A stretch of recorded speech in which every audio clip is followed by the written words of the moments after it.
أفلا يتدبرون القرآن. Sambil ini aja lah, sambil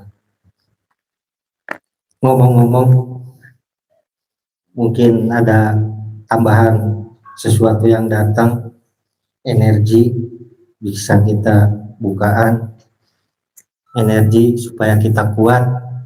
Yakin nggak udah kuat? Yakin udah kuat? Iya, kalau lagi nggak ada barangnya kita bisa punya statement kuat. Begitu ada barangnya meleleh. Sing kuat ya. Ya kadang-kadang begitulah. Pukulan yang terberat buat saya waktu pundung pas ketemu anak didik Bapak juga, Iwan saya cenah teu naon-naon ku naon-naon, geningan dipuji malah tinggi, disina diledek, dicaci, dikritik malah melempem. Bismillahirrahmanirrahim. Assalamualaikum warahmatullahi wabarakatuh. A'udzubillahi minasyaitonirrajim. Bismillahirrahmanirrahim. Asyhadu an la ilaha illallah wa asyhadu anna Muhammadar Rasulullah. Astagfirullahaladzim. Astagfirullahaladzim. Astagfirullahaladzim. La haula wa la quwata illa billahil aliyil azim.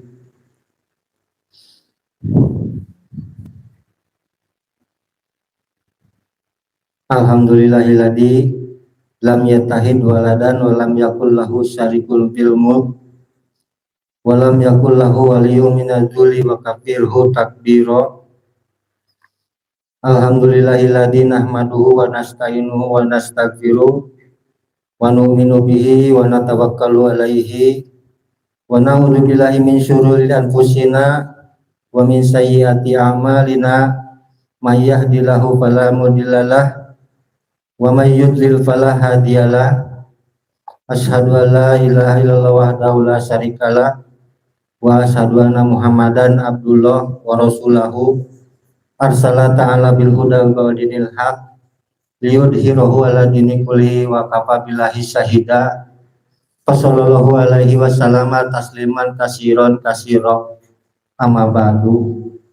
Hadirin yang dimuliakan Allah, puji syukur sama-sama kita panjatkan kehadirat Gusti Allah yang mana sebagai haknya beliau sebagai pemilik puji dan syukur yang sejatinya kita hanya bisa berupaya mensyukuri nikmat-nikmat yang telah diberikan, yang telah dilimpahkan, yang telah tercurah selama hidup kita, baik nikmat sehat walafiat lahir batin maupun rentetan-rentetan nikmat yang kecil-kecil, berkedip, mendengar, menghirup udara, dan lain-lain. Ya, syukur itu sendiri adalah bagaimana kita mengoptimalkan kemampuan potensi diri kita yang paling dalam ataupun yang dari luar. Semua seluruh potensi kita optimalkan. Ada kesehatan, gunakan kesehatan itu di jalan Gusti Allah.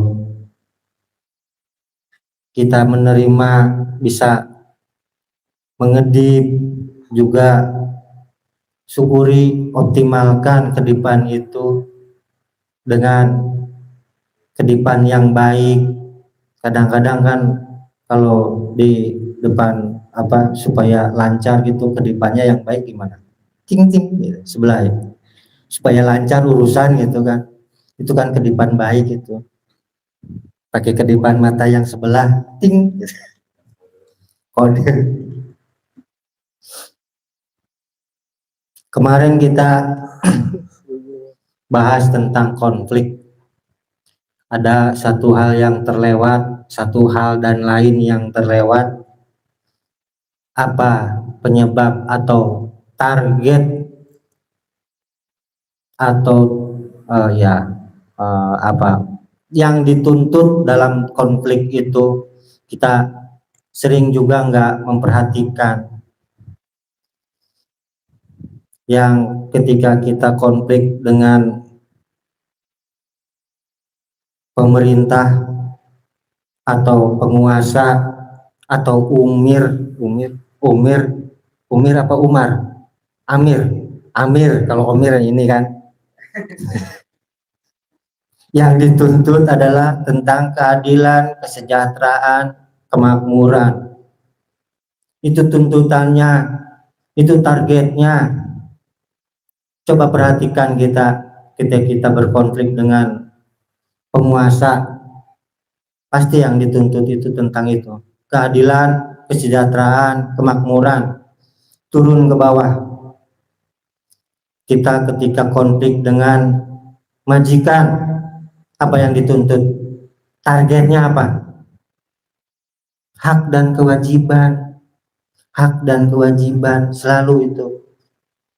Seorang penguasa, seorang pengusaha, majikan kita itu menuntut kewajiban.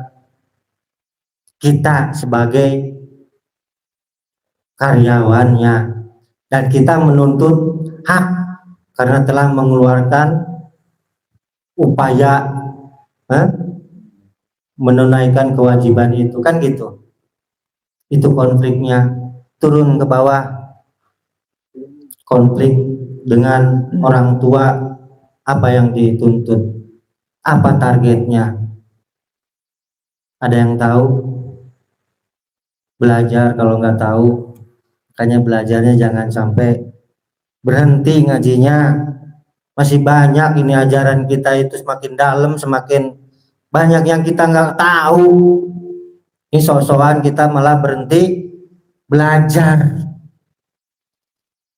Yang dituntut atau target ketika kita berkonflik dengan orang tua itu adalah tentang bakti, tentang bukan kesetiaan, patuh, tumut, manut, tentang bakti, pengabdian atau bakti lah, bakti kepada orang tua. Dan orang tua yang ditargetkannya adalah supaya anak-anaknya itu mandiri. Dari orang tua menuntut anaknya mandiri, anaknya harus membuktikan baktinya pada nasihat itu, pada tuntutan itu, pada konflik itu. Turun lagi ketika kita berkonflik dengan pasangan hidup, bisa istri, bisa teman kerja, bisa sejawat, bisa partner, bisa tetangga, boleh tetangga, pasangan juga ya. Itu yang dituntut tentang cinta, pengorbanan dan perjuangan. Istri kita tuh selalu menuntut perjuangan suaminya menuntut cinta istrinya. Begitu timbal baliknya. Targetnya seperti itu. Pelajaran yang harus kita terus sikapi, terus kalau siasati boleh gak? Yang terakhir, yang awal sebetulnya ini, yang paling pertama kali bertemu sebelum ketemu dengan konflik-konflik yang lain, adalah konflik dengan diri sendiri. Konflik dengan sendiri-sendiri. Apa yang dituntut? Apa targetnya? Satu, penghargaan, pengakuan dan penghargaan. Diri ingin dihargai, diri ingin diakui, itu konflik di dalam tuh. Konflik, terus berantem, diri kita dengan diri kita, saya dengan saya yang mana kan saya juga nggak tahu. Pak Ustadz, tolong bantu saya mencari saya yang mana.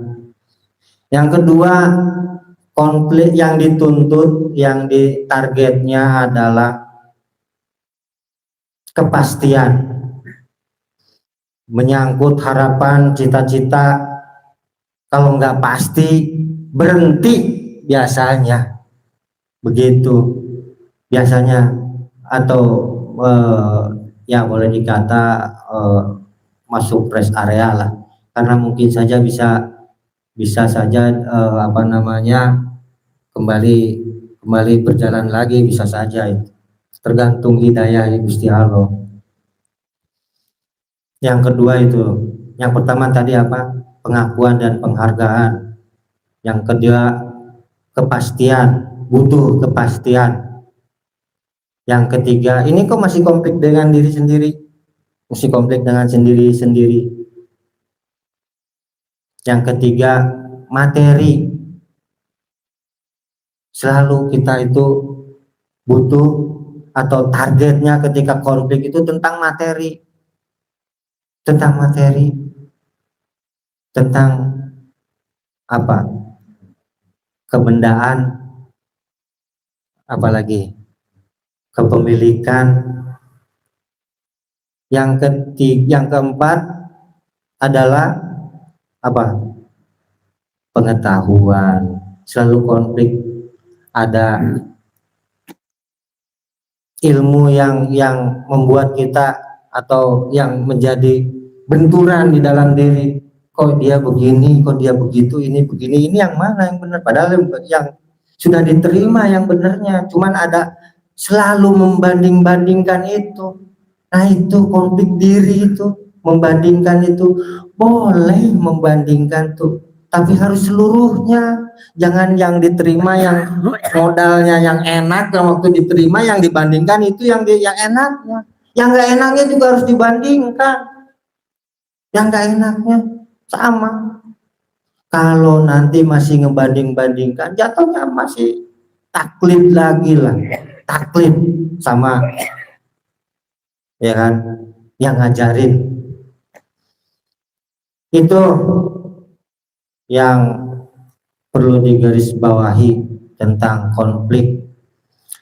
Sholawat serta salam semoga terlimpah curahkan kepada junjungan kita Nabi besar Nabi Muhammad Shallallahu Alaihi Wasallam, kepada keluarganya, kepada para sahabatnya, para tabiin tabiut, hingga pada para penganutnya, hingga kita yang hadir di makom ini juga semoga terliputi oleh rahmat dan salam. Pertanyaannya, Riyado, pertanyaannya, bukaan, sudah apa yang didapat? Sekarang kan pengen Riyado nih, masih apa ngomong wae. Riyado dong, apa yang didapat? Ada yang dicermati oleh diri masing-masing, ada nggak? Kalau nggak ada ya sudah, dengerin dulu.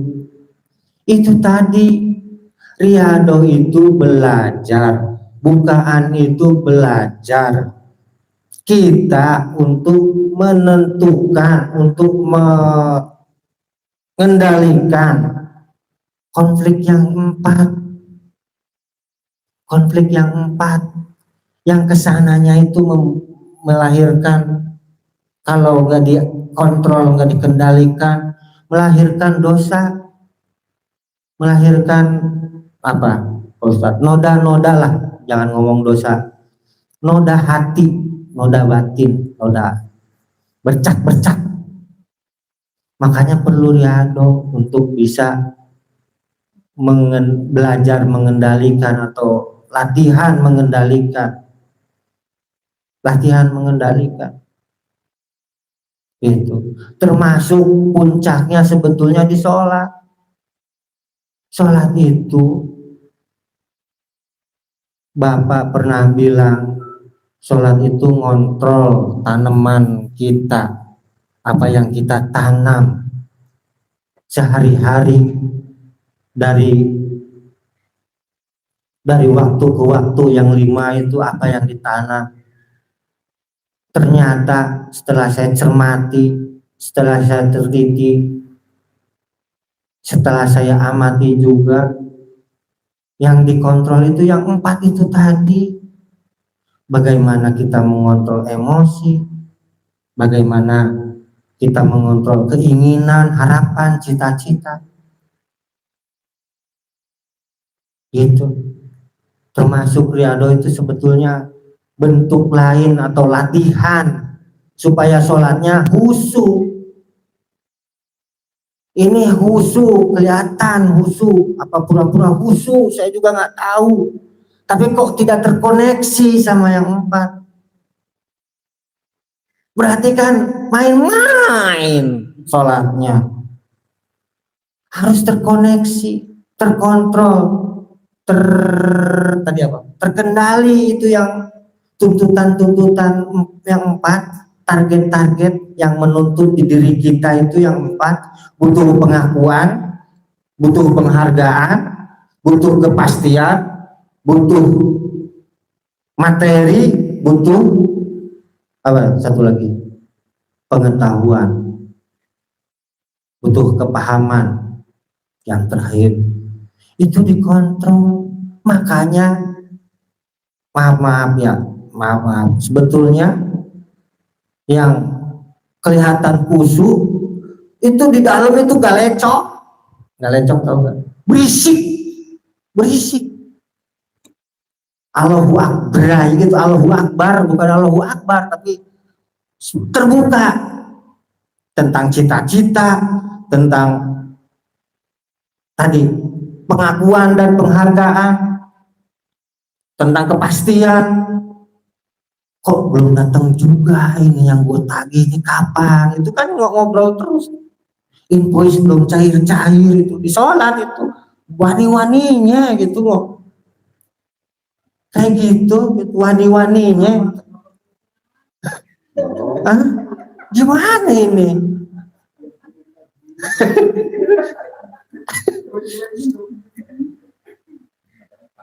Katanya iya, katanya pasrah sumerah, tapi kan masih memikirkan. Itulah makanya butuh kontrol. Di antaranya ngontrol tanaman kita. Bereskan dulu itu, baru dirikan sholat. Jangan sampai ke bawah sholat kita mabuk di sholat. Sholat itu paling dilarang itu ketika mabuk. Kalau najis ya, selain najis apa, kotoran apa, kan bisa dibersihkan dengan wudhu. Kalau najis, hadas, kotoran hadas bisa dibersihkan dengan wudhu. Kalau yang itu wudhunya kayak gimana? Mikirin invoice belum cair, ya kan? Mikirin, wah gue nggak dianggap nih, gitu. Butuh pengakuan, butuh penghargaan. Waduh, gue nggak dianggap nih di sini nih. Berarti kan sholatnya nggak main-main, nggak khusyuk, itu main-main itu. Main-main. Makanya saya maaf. Selain menguras energi, mimpin riado itu juga itu tadi kelihatan, gimana ya, tergambar semuanya. Saya bukan nggak butuh waktu untuk merapikan, membereskan, merapikan. Makanya diselingi dengan ini, karena zaman Bapak, maaf saya ceritain juga, terserah mau pembandingan mau apa juga terserah. Zaman Bapak setelah riado, setelah bukaan, datang ke Bapak kalau ada ganjelan, kok dapat temuan apa gitu di riado dan tidak sempat dijelaskan oleh Bapak di waktu pengajian, datang ke rumah Pak, tanyakan begini dan begitu, ini dan itu. Bapak jelaskan begini dan begitu dan ini dan itu. Hah? Apa tuh? Apa tuh? Gitu. Salawat serta salam semoga terlimpah curahkan kepada junjungan kita Nabi besar Nabi Muhammad Sallallahu Alaihi Wasallam. Belajarlah, terus belajar, jangan berhenti. Emang udah yakin kita kuat, udah pasti kuat, yakin, belum tentu. Butuh dukungan. Berulang-ulang kali juga saya membahas tentang dukungan, tentang pertolongan, tentang support. Kita itu nggak ada yang kuat, nggak ada. Perlu saling dukung, saling support. Nggak ada yang kuat. Nah, Pak Ustadz kuat, udah kuat belum? Belum. Om udah kuat belum? Sing kuatnya, iya itu kan, kalau nggak ada barangnya kita optimis kuat, begitu ada barangnya kan melehoi. Makanya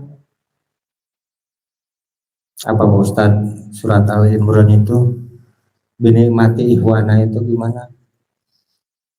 Itu nikmatnya kita berikhwan, nikmatnya kita bersaudara itu karena ada saling dukungan, saling percaya, saling menopang. Apalagi fa'alafa baina qulubikum fa asbahatum binikmati ihwan. Tarik menarik. Tetapi ya itu, kita itu kalau membandingkan, tadi saya ulangi lagi, kalau kita punya membandingkan, jangan mencari perbedaannya, cari persamaannya. Di antara yang beda kita ikhwan semua saudara, cari yang samanya. Kalau terus-terusan kita melihat yang bedanya ya nggak selesai, iya, konflik terus. Di antara yang beda, carilah yang sama. Jangan mencari yang di antara yang sama, yang beda. Gimana, Ustaz? Jangan mencari yang beda di antara yang sama, tapi harus mencari yang sama di antara yang beda. Paham nggak maksudnya nih? Ini riado, ini riado, bab tentang konsentrasi, bab tentang apa? Khusyuk. Sama ini, hanya saja butuh kita itu penjelasan juga tentang target-target yang akan dicapai atau tuntutan-tuntutan dalam diri itu.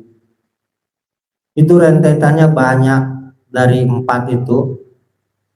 Siapa sih yang butuh pengakuan dan butuh penghargaan?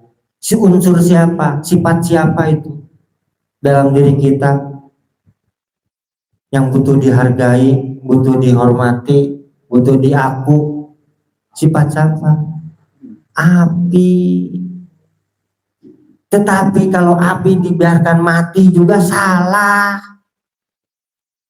melempem nanti, redup nanti, lama-lama oet. ya mati apinya, hilang semangatnya. Karena apa? Pengakuan tadi terus terlalu besar, terus ada di lingkungan kita enggak merespon pengakuan itu, ya kan? Keberadaan diri itu tidak direspon, maka lama-lama padam. Padahal ketika tidak direspon itulah bagaimana damar itu tetap menyala, karena ketika tidak direspon itu ibarat blambir. Ibaratnya kalau orang panikan ngelihat api itu kan pasti langsung ngambil blambir kan, semprot langsung. Ada di sini apinya segini, langsung ngambil apar, api di proyek dulu. ada karyawan sambil kerja ngerokok gitu, saya ambil apar, api langsung saya matiin, padahal apinya cuma segini. Proyeknya boleh, di proyek yang sensitif karena berhubungan dengan gas itu. Terus butuh kemastian itu unsur siapa, unsur apa, sudah kenal belum, itu butuh kepastian tentang harapan, tentang cita-cita. Unsur angin itu yang selalu meliuk-liuk kemana, mencari kepastian, pastinya di mana. Wah, sini nggak pasti, pindah ke sono, akhirnya kan menclak gitu. Itu sifat api, itu sifat angin, bukan sifat api. Kayak gitu. Ini waktunya sebentar, udah aja cukup. Satu lagi ciri, dulu ibu pernah memuji seseorang, si Anu, si Bulan, sudah halus hatinya, lembut. Pertanyaan buat saya, apa sih kelembutan hati itu dalam sikap? Tercerminnya seperti apa?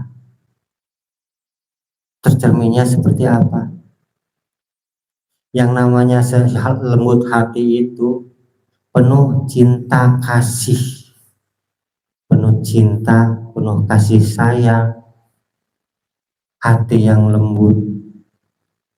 Maka saya perhatikan, saya cermati, saya teliti, orang yang dipuji itu saya ekori terus, demi untuk saya mendapatkan informasinya gitu kan, bagaimana sikapnya, bagaimana perbuatan sehari-harinya, yang namanya lembut hati itu seperti apa. Ternyata setelah diteliti sekian lama, ada di Al-Quran yang namanya lembut hati itu di surat Al-Furqan. Wa ibadur rahmanil ladzi la yamsuna alal ardi hauna. Yang itu coba ayat berapa?